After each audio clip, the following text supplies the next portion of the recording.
The baskets they carried out to Susanna Troyer's wagon were the ones nobody else would take. It was the third week of October, 1893, in a long green valley in the Pennsylvania hills. The whole settlement had come to Aaron Mast's orchard for the sorting, the way it did every fall. A big orchard in those years produced far more than one family could use, and there was no way to ship most of it, and no cold house big enough to hold it. So at harvest, the apples were sorted in the yard into their grades. The soundkeepers went to the loft and the root cellar. The good cooking fruit was sold or traded. And the culls, the windfalls off the ground, the ones a wasp had opened, the ones gone soft on one side, the little knotty drops the pickers wouldn't climb for. Those went cheap or for nothing to whoever needed them, because the only thing left to do with a cull was feed it to a hog before it turned. And on that October day, when Susanna Troyer brought her small wagon up the lane, the baskets they loaded onto it were not even the culls. They were the pickings from under the culls. They were the fruit that had already turned, brown-shouldered, weeping, some of it collapsing in the basket, the sweet cider reek of it hanging in the cold air. A young man named Levi Mast, Aaron's nephew, set the last basket on her wagon bed and did not quite meet her eye. And Aaron Mast himself, standing by his barn in a good coat with his thumbs in his waistband, said the only thing that was said out loud that whole afternoon. "There's apples for you, Susanna. Nobody can say we sent the widow away empty." That was all. It was said kindly enough for anyone watching to call it kindness, and cruelly enough that every soul in that yard knew exactly what it was. And the beauty of it, from Aaron Mast's side, was that Susanna could not object to a gift. She stood there in her black shawl, 53 years old, a small straight woman with a face that gave away nothing, and she looked at the ruined fruit heaped on her wagon, and she said, "Thank you, Aaron." She clucked to the horse and drove home, and behind her the sorting went on, and a few of the women looked at their shoes, and nobody said anything, because there was nothing to say that would not cost them something with Aaron Mast, and Aaron Mast owned the orchard. Now here is what none of them knew, and here is why I am telling you this at all. 3 months later, in the dead white middle of that winter, some of those same people would come up Susanna Troyer's lane in the dark, with coins knotted in a handkerchief, to buy back what she had made out of the garbage they had handed her. And Aaron Mast, before the next year was out, would stand in her doorway with his hat in his hand and ask her for something, and she would name a price, and he would pay it. Because they had given the one woman in that valley who understood exactly what a rotten apple is, a whole wagon load of rotten apples, and told themselves they had gotten rid of her cheap. What she carried out of that fruit was not some clever novelty. It was food. Dense, sweet, keepin' food, the kind you eat with a spoon in February when there is nothing green left in the world. Enough of it to feed herself through the winter, and enough over to sell. Stay with me. This one is not about a trick. It is about a thing she already knew, that the men who mocked her did not know they had thrown away. To understand Susanna Troyer, you have to understand her husband, because for 30 years the two of them were nearly one pair of hands, and the valley never quite noticed that the skill it credited to the man lived just as fully in the woman standing beside him. Mose Troyer was the orchard man, not a big farmer. The Troyers had only their little place at the shut end of the valley, a house, a barn, 9 acres, and a spring. What Mose had was in his hands. He was the grafter. When a man wanted to work a branch of wine sap onto an old tree gone to poor fruit, or start a young orchard true to a variety that kept till spring, he went and got Mose Troyer. And Mose came with his knife and his wax and his bundle of scion wood and did the thing that looked like magic and was actually just patience and a blade so sharp it frightened people. Half the good trees in that valley had Mose Troyer's cuts healed over inside them. Aaron Mast's whole orchard, the orchard that had just handed Mose's widow a wagon of rot, had been grafted and shaped and doctored by Mose across 25 years, a few days' work every spring, year after year. And here's the part that curdled everything. Aaron Mast had never paid Mose Troyer what that work was worth. He paid him in sides of pork and loads of firewood and the loan of a team, in the vague running account that country neighbors keep, always a little behind, always to be squared up next year. And it was never squared up. When Mose was alive, it did not press, because Mose was easy, and the two men were, in the loose way of it, friends. But Mose died in the spring of 1892, his heart in the orchard, under a tree he had grafted. And the account died with him. There was no note, no ledger, nothing a widow could take to anybody. There was just a rich man who had owed a poor one for a quarter century, and the poor one gone, and the debt now wearing a black shawl at the end of the valley as a standing reminder. You can forgive a man a great deal easier than you can pay him. Aaron Mast had discovered, as men do, that the person you have wronged becomes a person you cannot stand the sight of. And so the wagon of rotten apples was not really about apples at all. It was Aaron Mast settling an account he would not name, in the only coin that let him feel he had come out ahead. Contempt, handed over as charity in front of witnesses. What he did not reckon with, because he had never once thought to look, was that everything Mose Troyer knew about fruit, Susanna knew too. She had stood at the cider press with him every fall for 30 years. She had kept the vinegar for the household and half the households around, because vinegar was women's province and always had been. She had dried the schnitz and boiled the apple butter and put up the chow-chow and the pickled beets and every sharp, bright thing that made a plain winter table bearable. Mose knew how to make an apple tree. Susanna knew how to make an apple last. And of the two skills, in a valley about to go into winter, hers was worth more.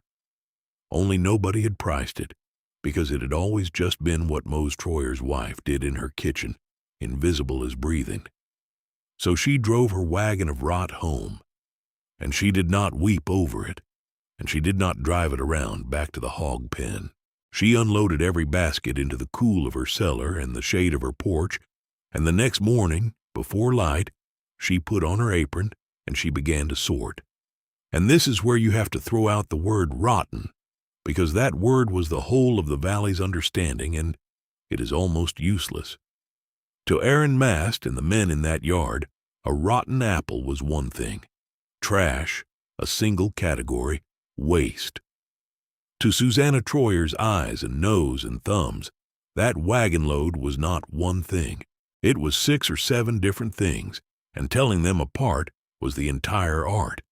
And it was an art nobody in that valley but her still had. Some of the fruit was only bruised, a soft brown spot where it had struck the ground, the rest of it perfectly good. That fruit was not rotten at all. It was simply in a hurry.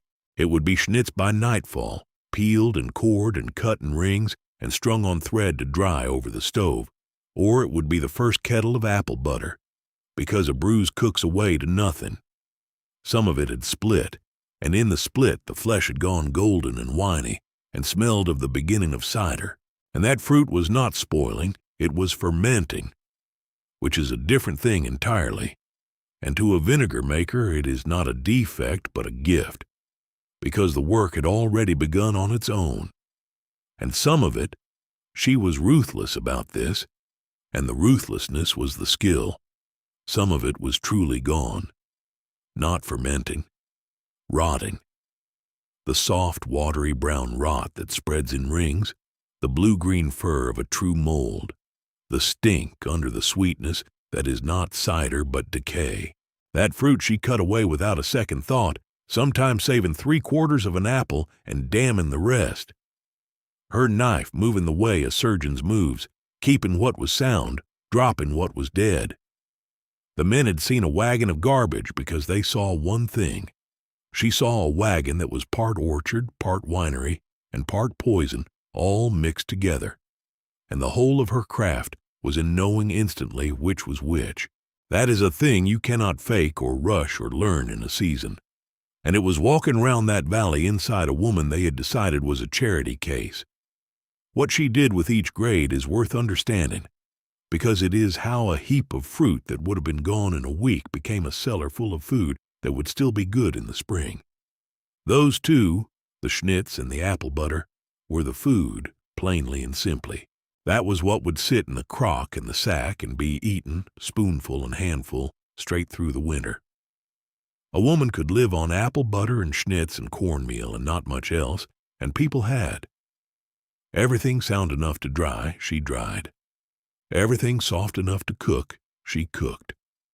And between the two of them, her shelves began to fill with the actual edible, belly-filling substance of a winter, pulled straight out of a wagon of rot. The soundest of it she turned into schnitz. Anyone can dry an apple, every house did. But schnitz done right, cut thin and even, dried hard and leathery and no further, kept dry and dark, will hold a year. And through the winter it soaks back into pies and snits unknep, and a dozen things, a whole tree's worth of October carried into March in a cloth sack the size of a pillow.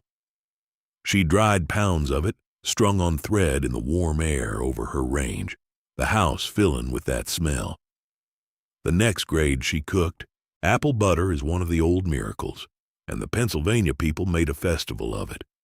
Susanna made it alone that fall in a copper kettle over a slow fire in the yard, stirring for the better part of a day with a long wooden paddle so it would not catch, watching a great slack pot of pulp cook down and darken and thicken, until the sugar in the fruit itself concentrated into something that would keep for months in a crock under a skin of its own.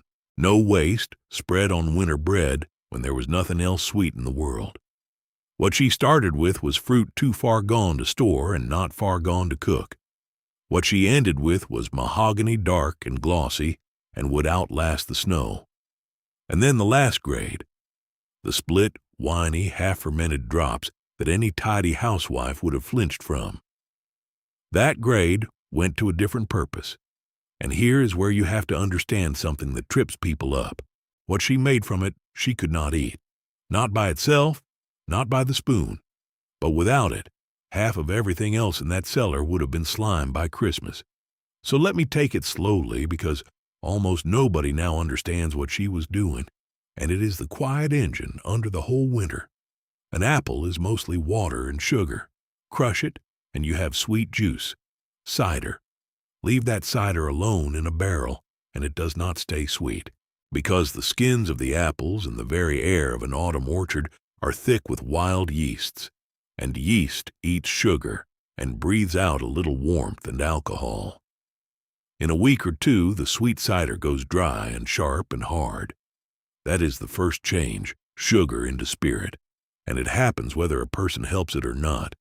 It needs no maker. It only needs to be let alone in the right vessel and kept from filth. But Susanna did not want hard cider. Plain people did not drink it, and she did not make it. She wanted what comes after if you turn the process the other way, because there is a second change waiting behind the first. Take that hard, dry cider, and instead of sealing it away from the air, open it to the air. Lay a cloth over the barrel instead of a bung, keep it warm, let it breathe, and a second, slower guest arrives. Not yeast this time, a different invisible worker that lives in the air and on old vinegar, that takes the alcohol and breathing oxygen, turns it into acetic acid, turns wine into vinegar, turns a sharp, hard cider over weeks and months into something clear and clean and so sour it will pucker your whole face. And more to the point, so sour that nothing that causes food to rot can live in it. The very thing that had ruined the apples, invisible life working in the dark, she was hiring on purpose in stages to do exactly the work she wanted. And she had one thing that could not be bought at any price, and that nobody in that valley could have given her. It made her vinegar better and surer than any that Aaron Mast's contempt could imagine. She had the mother. If you have never made vinegar, you have never seen it. A pale, rubbery, gelatinous raft that forms and grows on the surface of good vinegar, ugly as anything.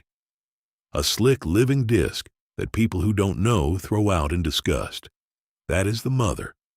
It is the living body of the very workers that make the vinegar, a colony you can lift out in your hand and carry to a new barrel to start it strong and start it right. Susanna's mother was old. She had carried it, fed it, split it, and moved it from crock to crock for 30 years. Moses' mother before her had carried it, and it had come to their wedding house as a wet gray lump in a covered crock, the way another bride might bring a start of yeast or a slip of a rose bush. The vinegar Susanna Troyer made in the winter of 1893 was, in an unbroken living line, the same vinegar she had made the year Mose was alive and the year they were married, and it would go on being the same after she was gone if someone kept it fed. Aaron Mast had handed her dead fruit. She fed it to a thing that does not die. By the middle of November, the little house at the end of the valley smelled of 4 seasons at once: the hot sugar of apple butter, the toasty leather of drying schnitz, the winey breath of cider working, and under it all the clean high sting of vinegar coming on. Her cellar shelves filled, and they filled with food, sacks of schnitz, crocks of apple butter under their own dark skin. And then, once the vinegar ran, the real multiplying began, because vinegar is not something you sit down and eat. It is the thing that makes other food keep. Sour is a preservative, maybe the oldest one people ever mastered, and with a crock of good vinegar a woman can carry a garden into March. So the vinegar she could not eat turned straight back into food she could. She put up chow chow, the bright chopped garden end relish that is half the color and half the appetite on a plain winter table. She pickled beets and boiled eggs in the red beet brine until they went purple and firm and filling and would keep for weeks. A hard-cooked egg on the shelf in January is no small thing to a woman alone. She pickled beans and cabbage and the last hard green tomatoes off the frost-killed vines. Every edible thing on those shelves that was not schnitz or butter had been carried across the winter on the back of that sour, uneatable vinegar, which was, itself, made of the rot in Aaron Mast's wagon. Garbage into vinegar, vinegar into a cellar full of food. The valley, of course, thought it was hilarious. You have to understand that none of this was secret. A small settlement has no secrets. Word went around that the widow Troyer was boiling her rotten apples, that the reek of vinegar off her place would strip paint. That grief had made her strange and stingy, hoarding garbage and cooking it in the yard like a woman who'd lost the thread. It was not cruel, mostly. It was worse than cruel. It was amused. She had become a mild joke, the sort a settlement tells with a shake of the head and something like affection. And a joke is a very hard thing to climb out of, harder than an insult, because an insult at least takes you seriously. One person did not laugh. A young married woman named Rachel Beeler, who lived down the valley and had a new baby and not much, stopped one afternoon on her way past, more out of pity than anything, to see whether the old widow needed help. Susanna, who had no patience for pity and a great deal of use for company, put her to work stirring the butter kettle and sent her home at dusk with a crock of it and a jar of the chow chow. And Rachel Beeler, who had expected to be doing charity, went home and set that apple butter on her own table, and understood, the way you understand a thing all at once, that it was better than her mother's, that the chow chow was better than any in the valley, that the strange, sour-smelling widow at the end of the road was not a woman who had lost the thread. She was the best hand with an apple that any of them had, and they had all been too busy laughing to taste anything. Rachel started coming twice a week. She did not say much about it to the others, but she started coming. Then the winter closed down, the way it does, and the valley ate through its stores, the way it always did. And around the turn of the year, the table got thin in a lot of houses. This is the part people forget about the old self-sufficient life, that it was self-sufficient right up until February, and then most years in most houses it got lean and gray and dull, the fresh things long gone, the cellar down to potatoes and cabbage and whatever a woman's skill had managed to put by in the fall. And in that thin season, the food that made a plain meal into a real one was exactly what Susanna Troyer's cellar was full of. apple butter, thick and sweet, to carry a loaf of dry bread, schnitz stewed soft or baked into a pie that tasted like October, chow chow and a red beet egg beside the everlasting boiled potatoes. This was not seasoning. This was dinner. Sweet, filling, keeping food, in the gray middle of a Pennsylvania winter, when a cellar full of it was the difference between a table you sat down to gladly and one you sat down to because you had to. Rachel Beeler told her sister. Her sister told the cousin she quilted with. And one evening in January, a woman Susanna barely knew came up the lane after dark. After dark, so as not to be seen. She stood in the door and asked awkwardly whether the widow might have any of that apple butter to spare, and whether she might, that is, whether it would be all right to pay for it. Susanna Troyer looked at that woman standing in her doorway in the cold, a woman from a household that had stood in Aaron Mast's yard in October and looked at its shoes. And something must have gone through her, though she was not a woman who let things show. And she said yes, she had apple butter to spare, and she named a fair price, not a cent more. And the woman knotted the coins out of her handkerchief and paid it and went home in the dark with a crock under her shawl and told nobody and everybody. After that they came steady, never in daylight at first, never all at once. It took the valley a while to get comfortable buying back its own thrown-away fruit from the woman it had thrown it at. But they came, because the food was good and the winter was long and pride is no match for either. By March, Susanna Troyer had more coin money in her house than she had held at one time since Mose died. And it had come to her a handkerchief at a time, out of the garbage she'd been handed to be rid of. That would be enough of a story, but it is not the whole story, because there was still Aaron Mast, and the account still standing unpaid at the end of the valley, and the next fall was coming. The next fall, 1894, the orchard bore the way an orchard sometimes will after a hard prior year, everything at once, a flood. It was the kind of crop a man prays for and then cannot survive. The trees hung so heavy the props broke. Aaron Mast had more apples than he had ever had in his life, and no more ways to sell them, and everyone else in the valley had a heavy year too. So no one needed to buy, and the price in town fell through the floor and kept going. There is no cold house big enough for a flood, and no market for a thing everyone has. The keepers filled every loft and cellar he owned, and there were still oceans of fruit on the ground, coming off the trees faster than any crew could gather it. And it began, in the yard and under the trees, in great reeking drifts, to rot.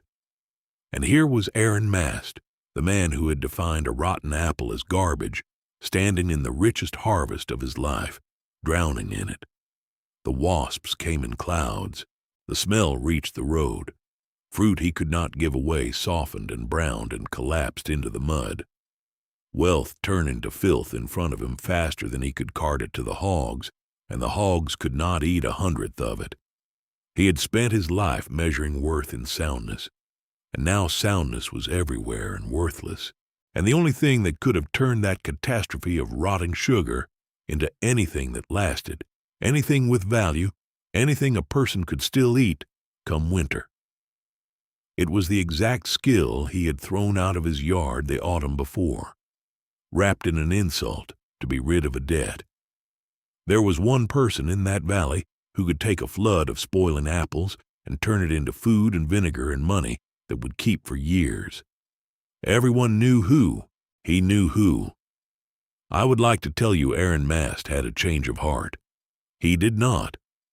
What he had was a change of circumstance, which is a far more common thing and moves men that conscience never reaches. Sometime in that stinking October, he swallowed the one thing he had left that was worth anything, which was his pride, and he drove down to the shut end of the valley and stood at Susanna Troyer's door with his good hat in his hands, and asked the widow he had shamed a year before if she would take his apples. Not give her apples, take them. He was asking her to save his crop. And Susanna Troyer, 54 now, with a cellar that had earned its own way through one winter already, and a name that had quietly changed from joke to something else. She looked at Aaron Mast on her doorstep, and she did not gloat, because gloating is for small people, and she did not throw him off the place, because that too would have let him matter more than he did. She did something worse than either. She treated it as business. She said she would take his apples, as many as he cared to bring, and she would make of them what could be made, the schnitz and the butter and the cider and the vinegar and the rest. And she named her terms. She would keep the half of everything she made. That was her wage for her hands and her skill and her mother and her time. The other half he could have back to sell or keep, and it would be worth 10 times on her shelves what it was worth rotting in his yard. Cash where she needed cash, half where she wanted the goods, fair, cold, and exact, the way a man squares an account he can no longer avoid. And Aaron Mast, who had paid her husband in vague promises for 25 years, and paid his widow in rot for one, stood there and did the sum in his head. The ruin behind him in the yard, against the terms in front of him in the door. And he agreed.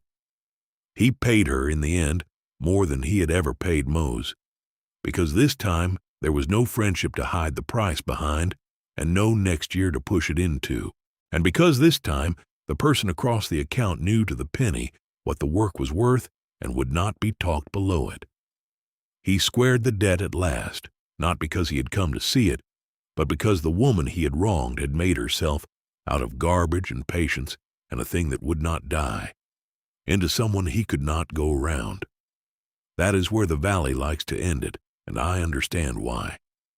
It is a satisfying place to stop, but there is a truer ending, and it is quieter, and it is the reason I wanted to tell you this one at all. Susanna Troyer never got an apology. Aaron Mast paid her and dealt with her for years after, correct and cold, and to the end of his life he never once said he had been wrong, because in his own mind he had not been wrong, he had been unlucky, and she had been useful, and those are the terms a hard man makes his peace on. The valley did not have a change of heart about her either, not exactly. What happened was more ordinary and more real than a change of heart. She became necessary, and people are respectful of what they need. The same neighbors who had looked at their shoes now nodded to her on the road and called her Susanna with warmth in it. And it would be pretty to say they had learned something, but mostly they had just learned where the good apple butter was. She had not been forgiven. She had been priced correctly at last. She was clear-eyed enough to know the difference, and hard enough not to need it to be otherwise. What she cared about was a mother. Rachel Beeler, who had stopped that first afternoon out of pity and stayed out of respect, became the daughter the Troyers never had in the way that counts.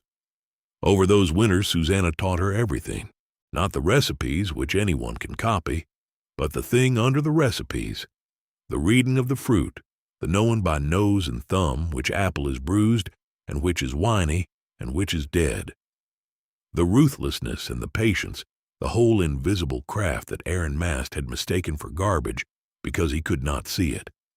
And one spring, when Rachel had her own household truly going, Susanna lifted a pale, rubbery disk out of a crock with her bare hands, the ugly living raft that had come to her wedding and to Moses' mother's wedding and back into the dimness of who knows how long, and she wrapped it wet in a cloth and gave it to Rachel Byler to carry home and feed and keep and someday split and pass on. Think about the 3 different kinds of lasting stacked up in that one story. The apple butter and the schnitz lasted the winter.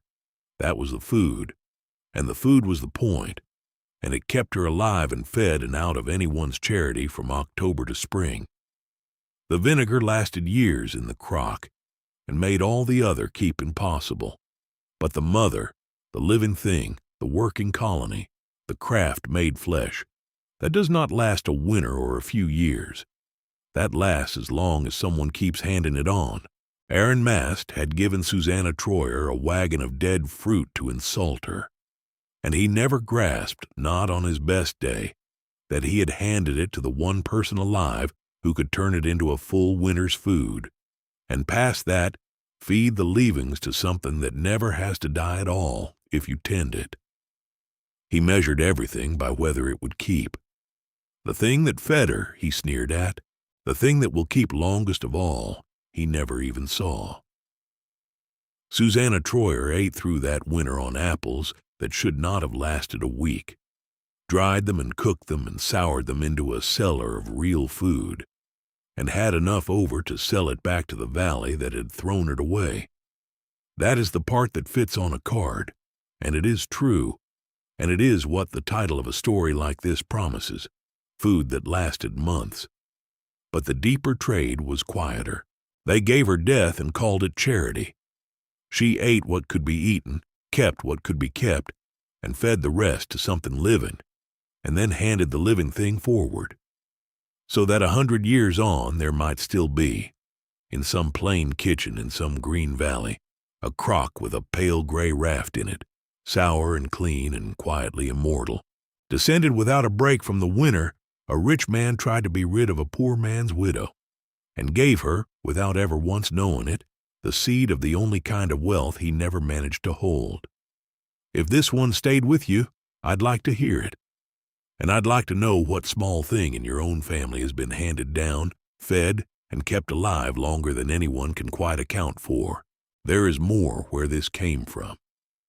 The overlooked, the underestimated, and the ones who were holding the valuable thing all along, while everyone laughed at what it looked like. What you have heard is a told story, shaped for the telling. The people in it are invented, and the valley is invented.